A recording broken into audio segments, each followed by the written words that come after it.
नमस्कार दोस्तों, आप सभी का स्टडी फॉर यूपीएससी पीसीएस में स्वागत है। कल रात को 67th मेंस ऑप्शनल सब्जेक्ट का सिर्फ किसका ऑप्शनल पेपर का पैटर्न चेंज किया गया है, उसके रिगार्डिंग ये वीडियो है। छोटा सा ये वीडियो होगा, इसमें कोई बड़ी बात नहीं थी। बहुत सारे मैंने वीडियो देखे हैं, आधे आधे घंटे तक एक्सप्लेन कर रहे हैं, मोटिवेट कर रहे हैं, भड़का रहे हैं, पता नहीं क्या क्या बोल रहे हैं। तो बहुत ही छोटा सा वीडियो होगा, वो भी मैं इसलिए बना रहा हूँ तो कि बोला है पिछले वाले वीडियो में कुछ बच्चों ने कमेंट करके कि बना दीजिए। ओके, तो ऑप्शनल पेपर जो होगा उसका फॉर्मेट बदला गया है। मतलब पहले जिस तरीके के सवाल पूछे जाते थे और अब जिस तरह के पूछे जाएंगे, उन दोनों में एक सामान्य सा बेसिक सा अंतर किया गया है। ओके, उसको मैं समझा दूंगा, ये आपके लिए सही है या गलत है, इस पर भी हम लोग आएंगे। ओके, और सबसे पहले मैं आपको ये दिखा देता हूँ कि पहले किस तरह का पेपर होता था और अब किस तरह का पेपर हो सकता है। फिर मैं ये बताऊँगा कि सवाल किस तरह के आएंगे। ओके, तो वीडियो को अंत तक देखना, आपको ज़रूर सब कुछ क्लियर हो जाएगा। उस सबसे पहले एक चीज़ क्लियर कर लो, घबराना बिल्कुल भी नहीं है। एग्ज़ाम है दिसंबर लास्ट में, अगर होता है, होने की उम्मीद ज़्यादा है। ज़्यादा उम्मीद है कि आपका एग्ज़ाम दिसंबर लास्ट में ही होगा। मान लो जनवरी में भी जाता है या फरवरी में भी जाता है, तो सबसे पहले तो घबराना नहीं चाहिए। जो बाकी लोग भड़का रहे हैं कि बीपीएससी ये क्या कर रही, वो क्या कर रही है ना, 20 दिन पहले एग्ज़ाम से पहले कोई घबराता नहीं है। तो सबसे पहले कूल होकर बैठना है। कुछ भी नहीं हुआ है, सामान्य से एक प्रोसेस है जिसको आपको मैं समझा दूंगा, आप समझ जाएंगे। पढ़े लिखे हो ना, कोई मूर्ख तो नहीं है हम लोग।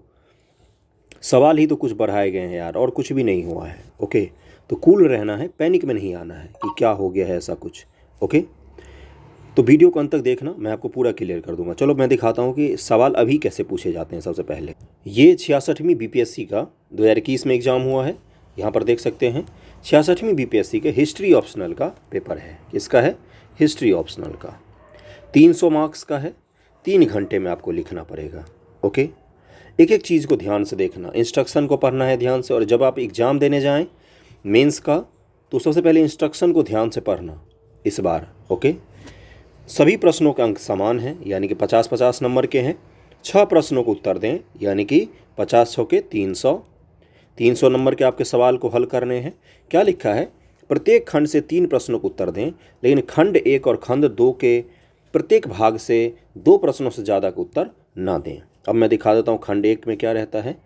बीपीएससी ऑप्शनल हिस्ट्री की मैं अगर बात करूँ, इसी तरह से पॉलिटिकल साइंस में भी होता होगा, इसी तरह से ज्योग्राफी में भी होता होगा, इसी तरह से बाकी सभी सब्जेक्ट में भी होता है। खंड 1 में 2 भाग हैं, पार्ट ए और इसी तरीके से होगा पार्ट बी। पहले क्या होता था, दोनों पार्ट में 3-3 सवाल रहते थे। पहले पार्ट में एंशियंट हिस्ट्री से 3 सवाल रहता था सेक्शन ए के, और सेक्शन 1 के पार्ट बी में मिडेवल से क्वेश्चन रहता था। क्लियर हो गया यहाँ तक? यानी कि इसमें कितने सवाल थे? सेक्शन 1 में 6 सवाल थे कुल टोटल। इसी तरीके से सेक्शन बी में भी 6 सवाल थे। आपको हल कितने करने होते थे? पूरे पेपर में से 6 सवाल हल करने होते थे। ओके, यानी कि हो सकता है आप एंशियंट के 2 सवाल कर लीजिए और एक मिडेवल का सवाल कर लीजिए, 3 सवाल आपके हो गए। एक में से ही तीनों नहीं करने हैं, इस चीज़ का ध्यान रखना। यहीं पर थोड़ा सा बदलाव किया है बीपीएससी ने। और सारे सवाल 50-50 नंबर के होते थे, क्योंकि लिखा हुआ है ना 300 अंक के हैं और 50 नंबर का सवाल है। 6 सवाल हल करने हैं, यानी कि 300 नंबर का हो जाएगा। अब नए वाले में क्या परिवर्तन आया है उस पर चलते हैं। और कुछ भी नहीं है, फिर मैं ये भी बता दूंगा किस तरीके क्वेश्चन आएंगे। ये है नया वाला, कल जो नोटिफिकेशन आया है उसमें क्या लिखा हुआ है। सेक्शन 1 में देखो 3 सवाल, क्वेश्चन 1, क्वेश्चन 2, क्वेश्चन 3। सेक्शन 2 में भी 3 सवाल होंगे, 4 5 6। ओके, सवालों की संख्या क्या होगी? तो देखो यहाँ पर भी 2 सवाल हैं, दूसरे में 2 सवाल हैं, तीसरे में भी 2 सवाल हैं, 5वें में भी 2 सवाल होंगे, 6ठे में भी 2 सवाल होंगे। इन सब में से आपको एक एक करना होगा। वहाँ पर आपके पास चॉइस बहुत सारे थे। यहाँ पर वो क्या लिख के देगा कि दोनों सेक्शन के सभी प्रश्न अनिवार्य हैं, यानी क्वेश्चन 1 भी करना है, 2 भी करना है, 3 भी करना है, 4 भी करना है, 5 भी करना है और 6 भी करना है। आपको 6 के 6 सवाल हल करने हैं, लेकिन आपको चॉइस भी होगा। क्वेश्चन नंबर 2 का आप या तो ये सवाल हल कर लें या तो ये सवाल हल कर लीजिए। क्वेश्चन नंबर 3 का या तो ये सवाल हल कर लीजिए या ये सवाल हल कर लीजिए। इसी तरह से क्वेश्चन नंबर 5 में भी आपको 2 सवाल में से एक को हल करना होगा, यहाँ पर भी 2 सवाल में से एक को हल करना होगा। चॉइस नहीं ख़त्म हुए हैं आपके। तो जो पैनिक में डाल रहे हैं, आपको डरा रहे हैं, वो कोचिंग वालों का माया जाल है समझना, ताकि बच्चे घबराएं कि हाँ क्या पूछेगा क्या नहीं, दौड़े जाएं, टेस्ट सीरीज ज्वाइन करें, उनका पेपर खरीदें कि सर मॉडल पेपर दे दीजिए, कैसा आएगा कैसा नहीं। ऐसा कुछ नहीं करना है। परिवर्तन अब कहाँ पर हुआ है, इस चीज़ पर आते हैं। सवाल नंबर पहला और सवाल नंबर चौथा ये आपका हो जाएगा कि अनिवार्य होगा, देगा आपको लिख कर देगा कि सेक्शन 1 का क्वेश्चन नंबर 1 और सेक्शन 2 का क्वेश्चन नंबर 4 ये दोनों प्रश्न अनिवार्य हैं। बाकी प्रश्नों को आप ऐच्छिक अनुसार से चुन के कोई एक प्रश्न आप अटेम्प्ट कर सकते हो उनमें से। हल आपको 6 प्रश्न ही करने हैं। अब आते हैं यहाँ पर क्या लिख के दिया है, short answer questions covering whole syllabus of section 1। याद करो हिस्ट्री का पुराना पेपर जो अभी दिखाया मैंने, सेक्शन 1 में कौन कौन सा चीज़ था, एंशियंट हिस्ट्री था और मिडिवल हिस्ट्री था। इसी तरह से पॉलिटी में भी होगा, ज्योग्राफी में भी होगा। सेक्शन 2 में था वर्ल्ड हिस्ट्री और मॉडर्न हिस्ट्री। तो यानी सेक्शन 1 के पहले सवाल में मॉडर्न हिस्ट्री सेक्शन 1 के पहले सवाल में एंशियंट हिस्ट्री और मिडिवल हिस्ट्री से सवाल पूछे जाएंगे। 50 नंबर के शॉर्ट आंसर टाइप, 50 नंबर के शॉर्ट आंसर टाइप। ओके, अब 50 नंबर के शॉर्ट आंसर टाइप कैसे बन सकते हैं, या तो 10 सवाल पूछ ले 5 मार्क्स का, या तो 5 सवाल पूछ ले 10 मार्क्स का। यही दो पॉसिबिलिटी बनती हैं। ओके, या कुछ और बीपीएससी कोई नया इजाद करके लेके आए तो वो अलग चीज़ है, लेकिन मुख्य रूप से इसी दो पैटर्न पर होगा। और एक चीज़ ध्यान रखना, जब भी शॉर्ट आंसर की बात आती है इसमें वर्ड लिमिट हो जाएगा। 150 शब्द 200 शब्द में हो सकता है या 250 शब्द में हो सकता है। ओके, क्लियर हो गया।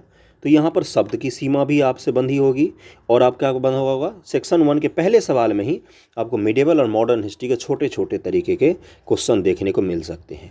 इसी तरीके से पॉलिटी में भी जो छोटे सवाल होते हैं वो देखने को मिल सकते हैं आपको। इसी तरीके से ज्योग्राफी में भी मिलेगा, एंथ्रोपोलॉजी में भी मिलेगा, सोशियोलॉजी में मिलेगा, LSW में सभी ऑप्शनल के लिए चेंज हुआ है। किस किस के लिए अलग होगा थोड़ा सा तो यहाँ पर देख ले सकते हैं। एंथ्रोपोलॉजी के लिए अलग है, थोड़ा सा बनाया हुआ इन्होंने, जिनका एंथ्रोपोलॉजी होगा वो इसी आधार पर अपना तय कर सकते हैं। सिविल इंजीनियरिंग और अगला है इलेक्ट्रिकल इंजीनियरिंग। इसका जो पेपर होगा इसमें थोड़ा सा चेंज हो सकता है। अब आते हैं कि ये हमारे लिए सही है या गलत। देखो पहले पुराने वाले पेपर में क्या होता था, मात्र 12 सवाल पूछ सकती थी बीपीएससी। पूरा सिलेबस हिस्ट्री का पॉलिटी का कितना बड़ा सिलेबस है उसमें से मात्र 12 सवाल पूछ सकती थी। अब क्या होगा, अब वो कितने सवाल हो सकता है, सेक्शन 1 में 10 सवाल रहे 5-5 नंबर के, तो 10 सवाल हो गया और बाकी फिर अगले में यहाँ पर 10 सवाल रह सकते हैं या 5 सवाल रह सकते हैं। 5-5 10 सवाल तो वैसे ही हो गए, बाकी और भी सवाल आपको हल करने पड़ेंगे सब में से। तो मतलब कि क्वेश्चंस करने की जो संख्या होगी, क्वेश्चंस की संख्या वो इंक्रीज हो जाएगी। लिखोगे आप उतना ही, क्योंकि शब्द सीमा वहाँ पर बांध देगा। जितना 50 नंबर में इधर लिखोगे उतना ही वो 5 क्वेश्चन मिला के या 10 क्वेश्चन मिला के आपको लिखने के लिए बोलेगा। पहले ही तय कर देगा कि 100 शब्दों में लिखिए या 150 शब्दों में लिखिए, पहले ही तय हो जाएगा। इसलिए आपको ये नहीं भड़कना है कि नहीं बहुत सारा लिखना पड़ेगा। हाँ, दिक्कत कहाँ पर आएगी मैं बताता हूँ। पहले क्या होता था, जो लोग बिना पढ़े जाते थे ऑप्शनल की तैयारी 1.5 महीने 2 महीने करते थे और बिल्कुल शानदार लिख के आते थे रटाफिकेशन वाले, उनको यहाँ पर दिक्कत होगी। क्योंकि इसने लिखा है covering whole syllabus, question number 1 में सेक्शन 1 का पूरा सिलेबस आ जाएगा।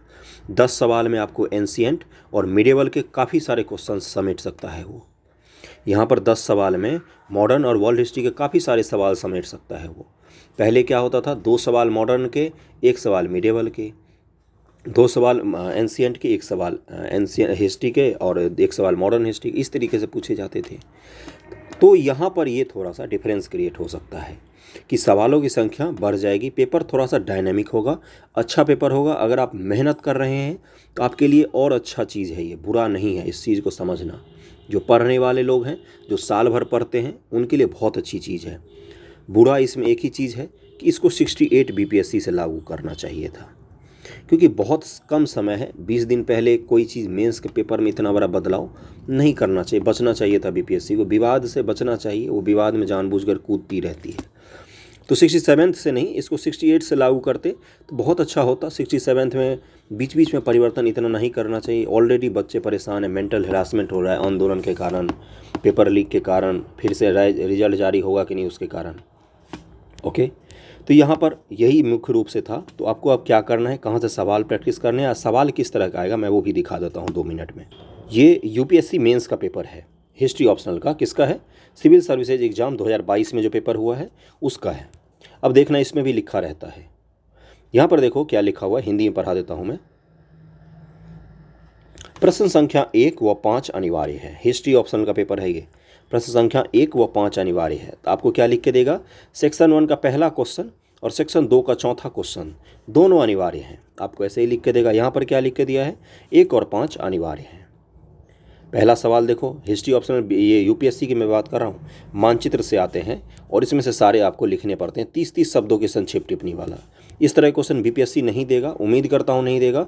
हालांकि ये सवाल ही 50 नंबर का ही रहता है, नहीं देगा। और 5वां सवाल मैं दिखा देता हूँ किस तरह का पूछा जाता है यूपीएससी में, शॉर्ट शब्दों में है। देखो यहाँ पर लिखा हुआ है ना, 10 सवाल है 5-5 नंबर के, 50 नंबर के। इसी फॉर्मेट पर आ सकता है। क्वेश्चन का थोड़ा सा जो लेवल है वो कम रह सकता है, लेकिन फॉर्मेट में मैं उम्मीद करता हूँ यही होगा। देखिए यहाँ पर लिखा हुआ है ना कि 150 शब्दों में आपको लिखने हैं, 1, 2, 3, 4 और 5। इनमें फिर आपको कोई सिलेक्शन के लिए नहीं दिया जाएगा। ऐसा नहीं होगा कि 6 सवाल में से आपको 5 बोलेगा, ऐसा नहीं होगा। तो यहाँ पर देखिए 5 सवाल को हल करने हैं, इनको छोटे छोटे शब्दों में लिखने हैं। तो इस तरीके के सवाल आपको पूछा जा सकता है एग्जाम में। तो अगर आप प्रैक्टिस करना चाहते हैं इस तरह के सवालों को, तो यूपीपीसीएस में पूछे जाते हैं, यूपीएससी के शॉर्ट सवाल हल कर सकते हैं। बीपीएससी में जो पहले 59वीं 58वीं जो मेंस होता था उसमें भी इस तरह के सवाल पूछे जाते थे, तो वहाँ से आप उसको प्रैक्टिस कर सकते हैं। अगर आपका लेंदी आंसर लिखने का हैबिट बन गया है तो शॉर्ट आंसर लिखना थोड़ा सा मुश्किल हो जाता है, क्योंकि इसमें भूमिका वगैरह बनाने का कोई जगह ही नहीं होता है। अब बता देता हूँ मैं थोड़ा सा कि इस तरह के आंसर कैसे लिखे जाते हैं शॉर्ट वाले में। शॉर्ट आंसर में जैसे यहाँ पर लिखा हुआ है, एक सवाल ले लेते हैं, यूपीएससी का है तो क्या होगा, हल तो कर ही सकते हैं आसानी से। 13वीं शताब्दी में उत्तर भारत में अधिक संख्या में शहरी बस्तियों का स्थापना मुख्य रूप से तुर्की सैन्य टुकड़ियों की समस्त भूभाग में तैनाती के कारण हुई। टिप्पणी कीजिए। 13वीं शताब्दी यानी कि 1200 ईस्वी की बात कर रहा है। 1206 ईस्वी में दिल्ली सल्तनत की स्थापना हुई है, तो लाहौर उसमें भारत की राजधानी थी। तो छोटे छोटे भारत में सैन्य शहर बनने लग गए थे। क्यों बने थे? तुर्की लोगों की खासियत थी कि ये जात पात में विश्वास नहीं करते थे। ओके, तो शहर में इनके कारण से सैन्य छावनियां बनने लग गई थी धीरे धीरे धीरे, जिसको एक वर्ड नाम दिया जाता है, उसके बारे में पूछा था। जब भी इस सवाल को हम लिखेंगे तो क्या लेंगे, 2 लाइन का मात्र हमें क्या लिखना पड़ेगा, 2 लाइन का हमें भूमिका लिखना है। ओके, मुख्य भाग पर फोकस करना है, 2 लाइन का निष्कर्ष लिखना है, सवाल पूरा खत्म हो जाएगा। अगर 150 शब्दों में पूछा जाता है तो अगर लेंदी आंसर लिखने की हैबिट है, 2-4 ऐसे क्वेश्चंस को लिखने की प्रैक्टिस कीजिए, आसानी से आप हल कर सकते हैं। कोई पैनिक नहीं होना है, कूल होके अपनी प्रिपरेशन को जारी रखना है। एक गलती मत करना आप कोई, कि सिलेबस को इनकम्प्लीट यूपीएससी ऑप्शनल के लिए मत छोड़ के जाना, पूरा सिलेबस पढ़ के जाना। शॉर्ट आंसर लिखने में सिलेबस के किसी भी भाग से कोई भी सवाल ला के पूछा जा सकता है। ओके, क्लियर शब्दों में समझा दिया है मैंने। मैं चाहता तो डरा धमका सकता था, भड़का सकता था, ऐसा नहीं करना चाहिए 20 दिन पहले एग्ज़ाम से। ओके, पढ़िए अच्छे से, सिलेक्शन श्योर होगा। जो लोग पढ़ रहे हैं उन्हीं के लिए बदलाव बेनिफिशियल होगा। Okay, all the best, thank you so much.